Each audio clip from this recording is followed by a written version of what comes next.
കുറച്ച് വർഷങ്ങൾക്ക് മുന്നേ എനിക്ക് അറിയുന്നൊരാൾക്ക് ഒരു എക്സ്പീരിയൻസ് ഉണ്ടായി. അവൻ അവൻ്റെ ഫ്രണ്ട്സിൻ്റെ കൂടെ ട്രാവലൊക്കെ ചെയ്ത് തിരിച്ച് വരുന്ന സമയത്ത് അവന് കുറച്ച് വേണ്ടപ്പെട്ടവരെന്ന് കരുതുന്ന കുറച്ച് ആൾക്കാർ അവനെ വാർൺ ചെയ്തു. ലൈക്ക് നീ ഇനി അവരുടെ കൂടെ ടൈം സ്പെൻഡ് ചെയ്യരുത്, ഞങ്ങൾക്കത് താല്പര്യമില്ല.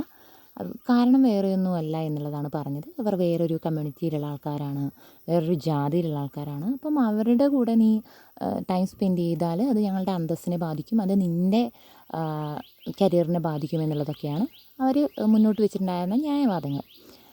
കേരളം കുറേയധികം മുന്നോട്ട് പോയെന്ന് ഞാൻ വിശ്വസിക്കുമ്പോഴും വിദ്യാഭ്യാസപരമായി സാമ്പത്തികപരമായിട്ടൊക്കെ കുറേയധികം നമ്മൾ മുന്നോട്ട് വന്നിട്ടൊരു സമൂഹം തന്നെയാണ്. പക്ഷേ എന്നിരുന്നാലും നമ്മുടെ കാഴ്ചപ്പാടുകളിൽ ഇപ്പോഴും തരംതിരിവുകളുണ്ടെന്ന് തന്നെ വിശ്വസിക്കുന്ന ഒരാളാണ് കേട്ടോ ഞാൻ.